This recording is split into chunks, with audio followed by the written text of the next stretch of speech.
Next up, we have Mira Calton, and she is a compelling and amazing story. She's not an academic, not a researcher. She was someone who was a patient who ended up marrying her doctor. Her doctor was Dr. Jayson Calton.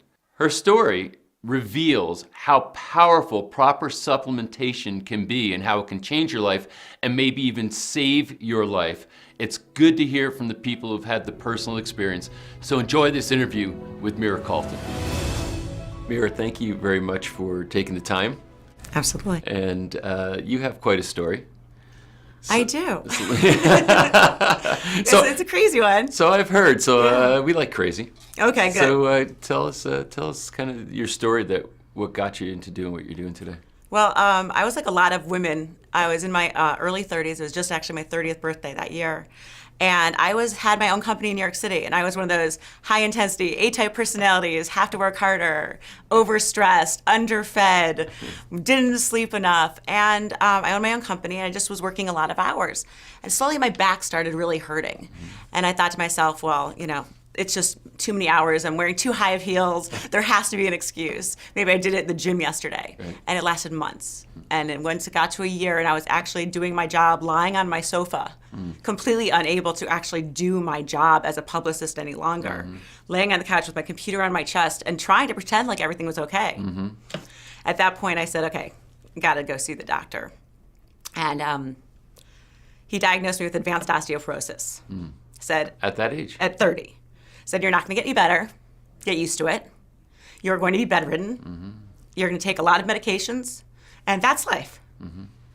And that's what they left me with. They told me calcium, which is probably why I got into supplements. Because the one thing they told me beyond the medications was you're going to need calcium.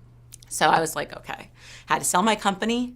Had to move in and move out of New York City. Had to move to Florida, have someone take care of me, my sister, luckily.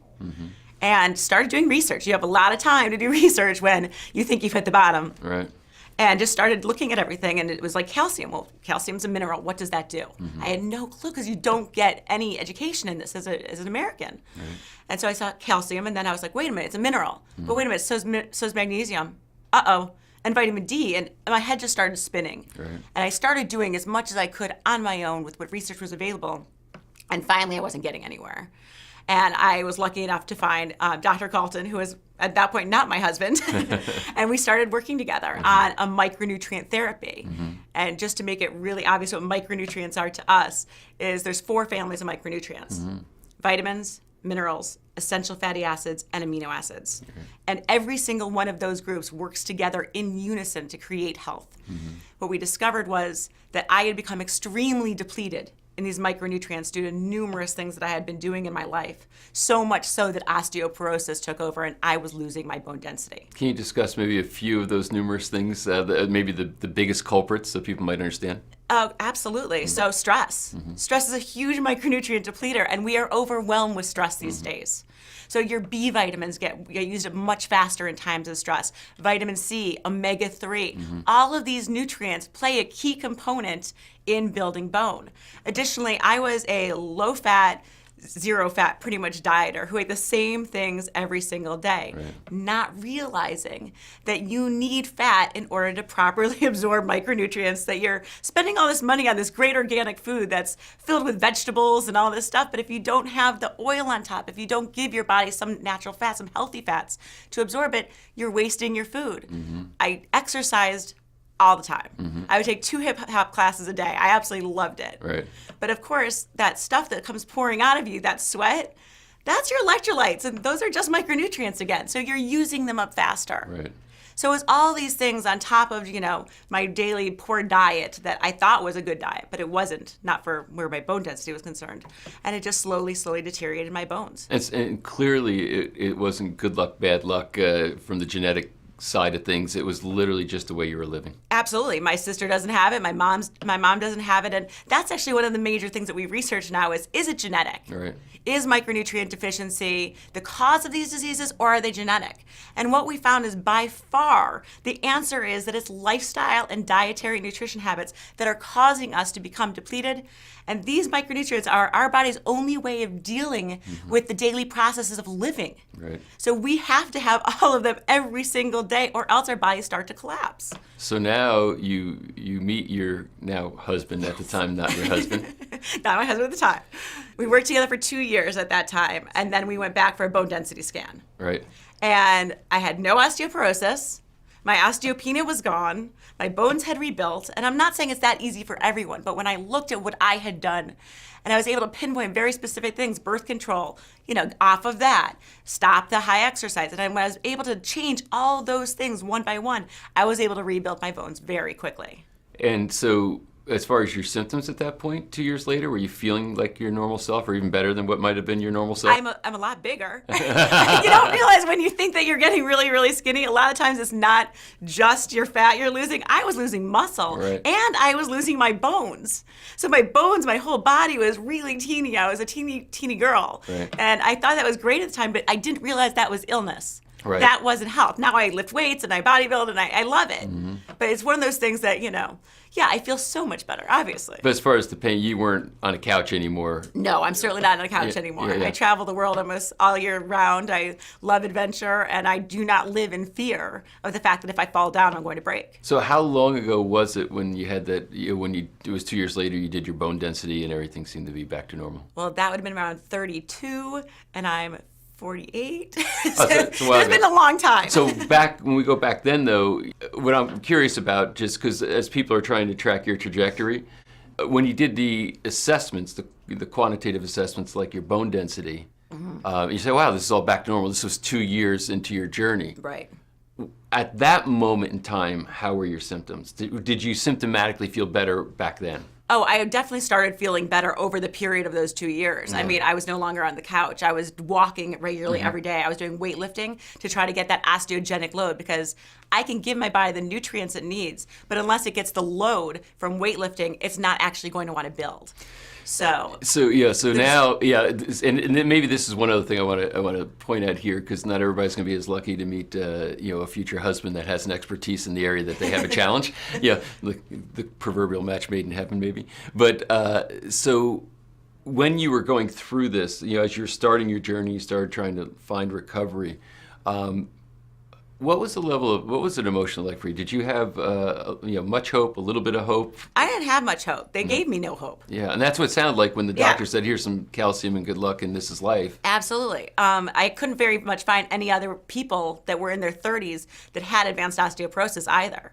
I think more and more now on Facebook, we do have whole rooms. I'm a member of a bunch of different rooms for osteoporosis that are all premenopausal women in their 30s and men in their 30s, which is really scary that men are starting to get osteoporosis and even children are, which proves the point that it's not genetic, right. It's not aging. Right. Because if children are getting it, it's just like diabetes. It is a lifestyle disease that we are getting due to what we are doing to our bodies. Yeah. Also, I think testing is great. Micronutrient testing, if you think that micronutrients might be a basis for why you're not getting healthier, take a test. There's some fantastic full spectrum tests. I like SpectraCell myself, but there's some fantastic full spectrum tests from vitamins A to zinc, your amino acids, your omega-3 fatty acids. And once you get that, most clients come to us and they are deficient. Yeah. And I can pinpoint and say, this is what you're doing, and this is what you're doing, and this is what you're doing. And slowly, they take it again 3 months later after learning how to supplement smart. And then all of a sudden you can see that these gaps are being met. And you can start to feel that these gaps are being met and that you're feeling better. And it's really important for a lot of people to see that progress.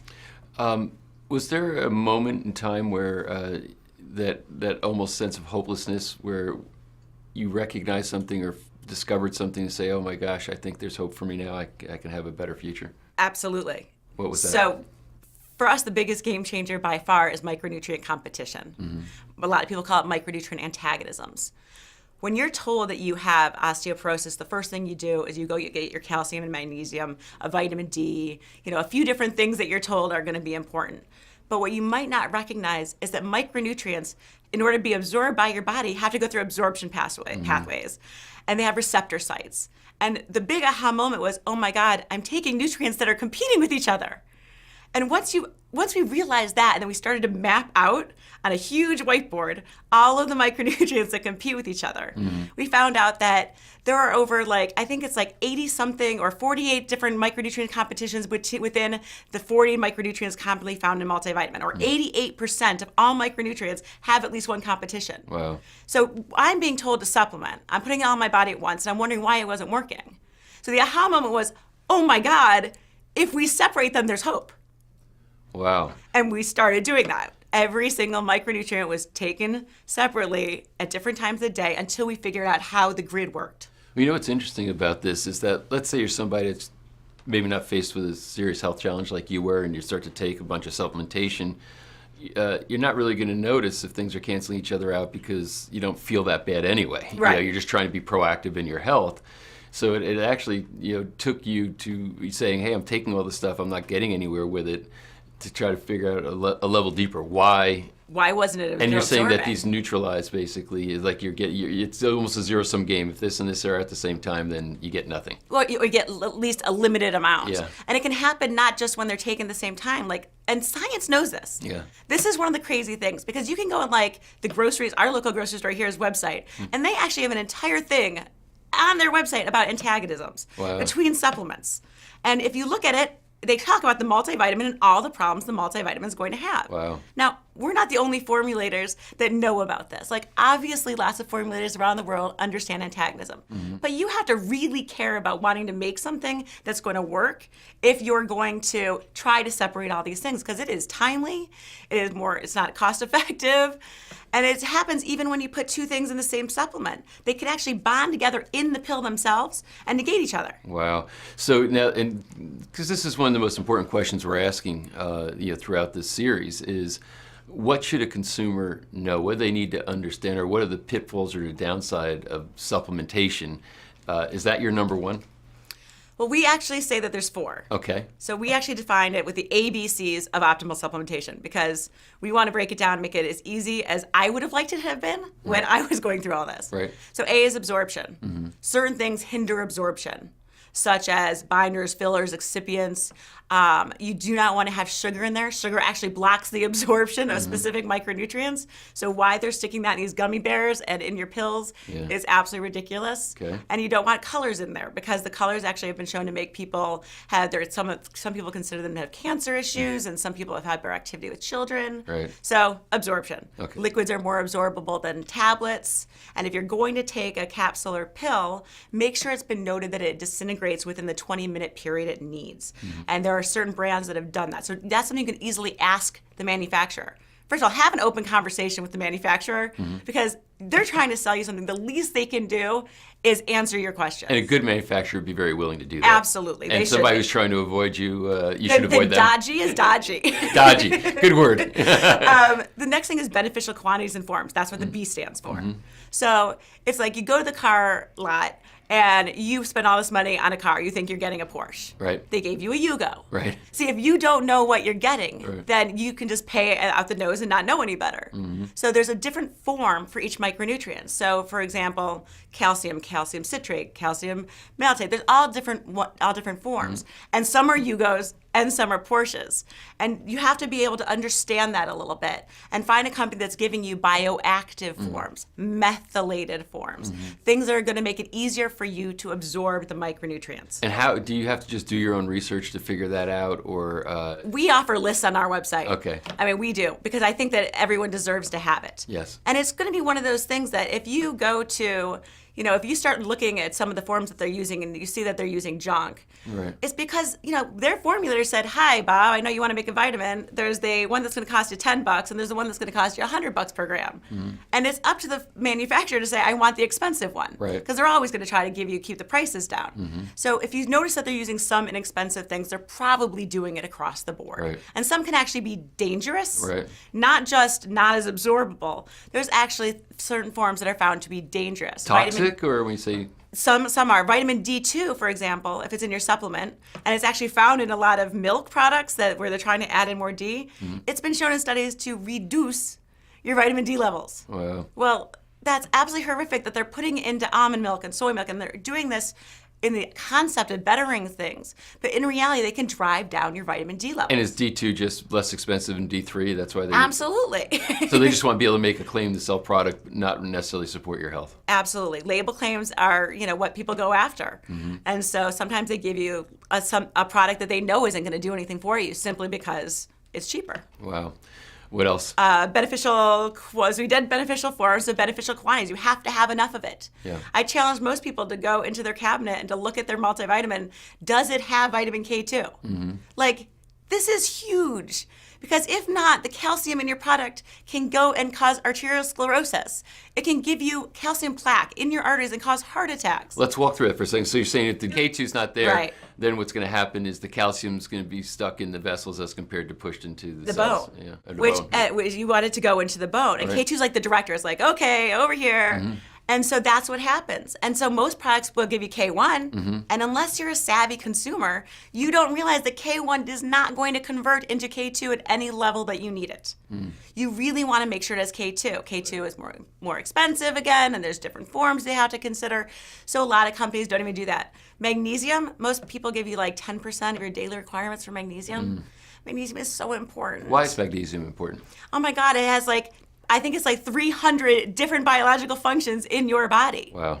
My specialty is obviously osteoporosis, so you're not going to get anywhere building your bones without the magnesium levels up. It's going to help you sleep at night. It's going to get rid of migraines. I mean, there's so many things. It's going to keep your stomach, regulated. It does so many things, and it's just really important. And most people don't include it in their products. A lot of people feel like there's a generalized lack of magnesium in the American diet, or the Western diet, if you will. Are you in agreement with that? Absolutely. Yeah. We're not getting enough. It's being depleted by a lot of things that we're doing. And then on top of that, the products that for some reason so magnesium is really bulky. Yeah. And so it doesn't fit neatly into a capsule or a tablet. As well as calcium. Those are the two minerals that are really, really bulky to use when you're formulating. So you would have to make at least 3 to 4 capsules to have the daily requirement for magnesium and calcium. Now, most formulators know that nobody wants to take 4 capsules every single day. Right. So therefore, they're not even putting it in there because they want people to buy the product. Wow. So in your own solution to that as a manufacturer formulator, Oh, we put it in there. do you put it? Okay. So, Absolutely. We yeah. have 420 milligrams of magnesium and 500 of calcium. And what we did is we made it a liquid. Yeah. We made it a powdered formula where you add your own water. It's easy to travel with. You pour in water. But when it's a powdered formula that's a drink mix, we can put it as much as we want because it Right. dissolves in the water. Right. So it's not cumbersome. It doesn't, make anyone have to drink, eat 1 million tablets if they don't want to. Are there particular forms of magnesium that are, like you mentioned, calcium, the varying forms of calcium? Are there varying forms of magnesium that matter? Absolutely. We actually like magnesium citrate as a solution because it doesn't require you to have food in your system in order to absorb it. Okay. So, and because we're so concerned about competition, so that's one of our big things. I don't want you to eat a big meal where you just blocked all your receptors with all the great nutrients from your food and then pop a pill or take a drink because your receptors aren't open to accept what I'm trying to give them. Right. So we always do it on an empty stomach, and that's one of the reasons the citrate forms are really easily to digest. Terrific. Well, we got through A's and B's. What's the Okay. C's? C is the micronutrient competition that Okay. we just discussed. Micronutrients compete for absorption, receptor sites, they compete for formulation space, they degrade each other, and that's really, really key. It happens all the time. And if you're taking a supplement and the goal of taking a supplement is to become sufficient, then taking a supplement that blocks itself is like putting, something in your own way. Right. So now if I'm a consumer, and have an interest in supplementation, now I feel like I've been drinking from the fire hose, and I'm thinking to myself, okay, well, I didn't spend years, researching my own problem and coming to all these conclusions. Yes. And you have simplified it to a degree, saying, kind of the ABCs. But is there an easier path, without getting into comprehensive, research and review, for a consumer to say, okay, I just want to be able to sort through this and come to a conclusion and make sure I make a good investment in my supplements? We give people checklists on our site where they can literally go through the ABCs with any product they want, not just our products.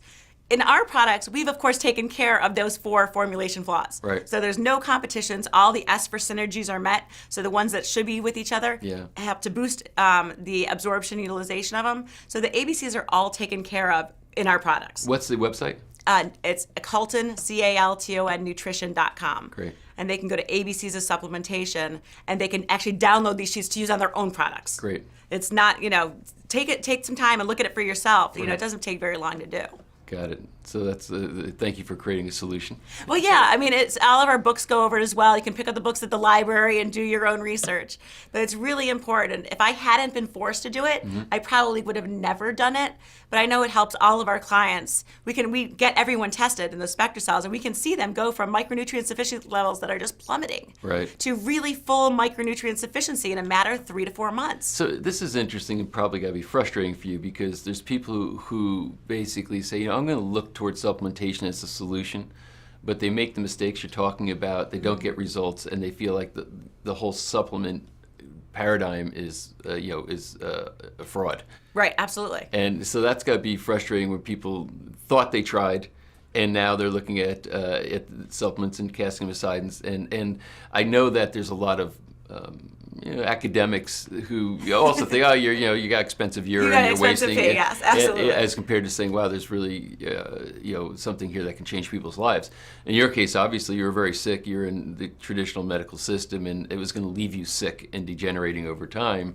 And literally, just through supplementation and doing it right, you had a transformation. Absolutely. And I think that, if you look at a multivitamin, and that's the simplest form of supplement we can discuss today. If you look at a multivitamin as something that should deliver A through Z of all your vitamins and minerals, then you would expect it to be this miracle cure. Right. Because it's going to fit. And that's what people expect. They go to the store, they pick up a one-a-day type nutrient solution, and they pop it, and they're wondering why they're not feeling better. Right. Nothing's getting in line, and they're very frustrated. And then you go to your doctor, and he says, oh, that's just expensive urine. And what we would say is, that's true. That is expensive urine. Yeah. That's really garbage. You didn't have great forms in it. It wasn't in a good delivery system. All the competitions were at play and none of the synergies. You got no omega-3, which is another family of the micronutrients you still need to take. Right. And your amino acids are low. So yes, you have expensive urine. You bought it for $19.95. I'm not shocked. Yeah. But we can change that by Yep. reformulating things with knowledge and making sure that it is something that can increase your micronutrient sufficiency. Are you a fan of the multivitamin? Do you think there's any such thing as a multivitamin combination that works, or do you formulate one? We formulated one. Yeah. We have 2 packages, an AM and a PM. All the competitions are separated.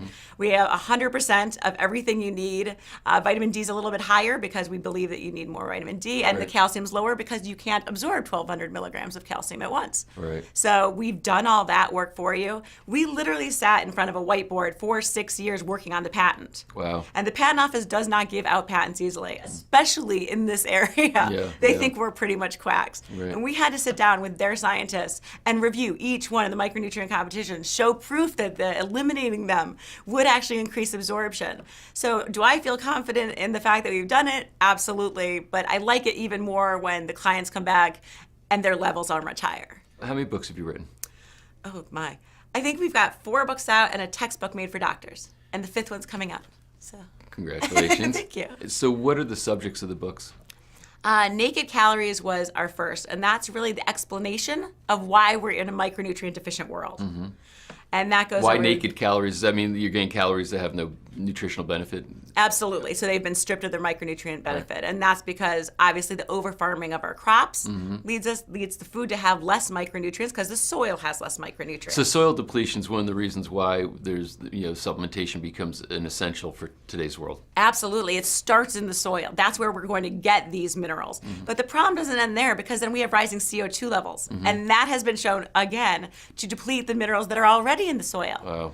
Add on that glyphosate and GMOs, and regardless of what you think of GMOs or glyphosate, the truth is that it has absolutely been proven that they lower the micronutrient levels in your food. We did a whole docuseries on GMOs, so so we got that. We're well versed there. Yeah. So it's going to starve your food even more. Yes. And then what happens? It has to get delivered to you. Yeah. And it's getting delivered from across the world, across the country, and every minute of every mile that your food travels to your table, it is depleted more and more of micronutrients over time. Right. And if you look, ancestrally, we ate food that came out of the ground near where we lived.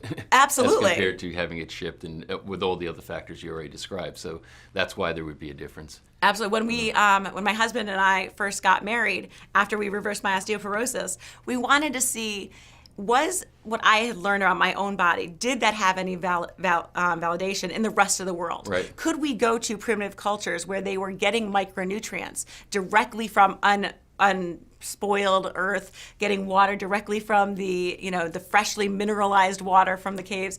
And could these countries and could these people still be completely healthy? And what was it that we were doing wrong? And we did. We spent 7 years trekking around the world, and we lived with tribes on all 7 continents and studied these people. And one of the things we noticed was they didn't have any disease. Mm-hmm. It was unbelievable. These guys who were like 70, 80 were just ripped. And they were in amazing shape. They would plant, they would even move the crops from season to season, because they realized that there were soil issues. And it was really fascinating to see how we cared for the earth really, really mattered to our own survival and micronutrients. So is it basically as simple as what you're eating is going to really dictate what your life, longevity, health, and wellness is going to be like? I mean, obviously, stress, other parts of modern society are going to impact. But when you're saying you're with these indigenous tribes in varying places, and you're looking at people who have aged and without disease, right, it's literally attributable to the food supply. It's attributed to the food supply and lifestyle habits. Yeah. We like to look at lifestyle habits as well, because they walk numerous miles every day. They're not sitting on their butts just in front of a computer and a screen, all day long. So they have that going in their favor. There's also something called community and purpose, which I think is so important. Yeah. These people really feel like they are playing a role in the environment that they live in. So it's a spiritual side. It's a spiritual side as well. Yeah. And then, of course, they're not stressed out. They're not doing, aerobics 3 times a day just for the fun of it.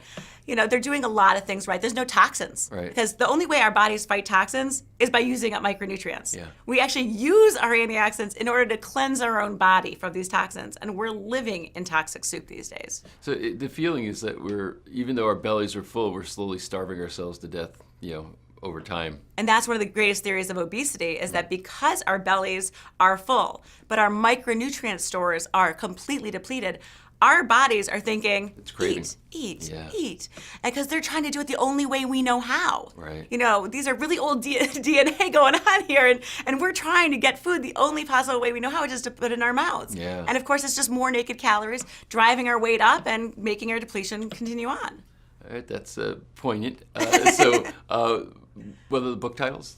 Naked Calories, Rich Food, Poor Food, which is just a grocery store guide that anyone can use. It goes aisle by aisle and shows you how to do this. Right, that's great. Micronutrient Miracle. Mm-hmm. The one for the doctors doesn't count. But I'm assuming Micronutrient Miracle is just about what you're describing, as far as how the micronutrients support your health and get you to thrive, et cetera. Absolutely. Micronutrient Miracle actually gives you 9 distinct protocols, depending on what complaints you have. It helps you identify which micronutrients your diet is deficient in, which micronutrients your lifestyle is adding to those deficiencies, and then helps you look at whichever micronutrient, whichever situation, current health complication you have, and which micronutrients will help you get that in control. So here you are, a 30-year-old unwell publicist running a company in New York City. You could never have predicted what you're doing right now. No.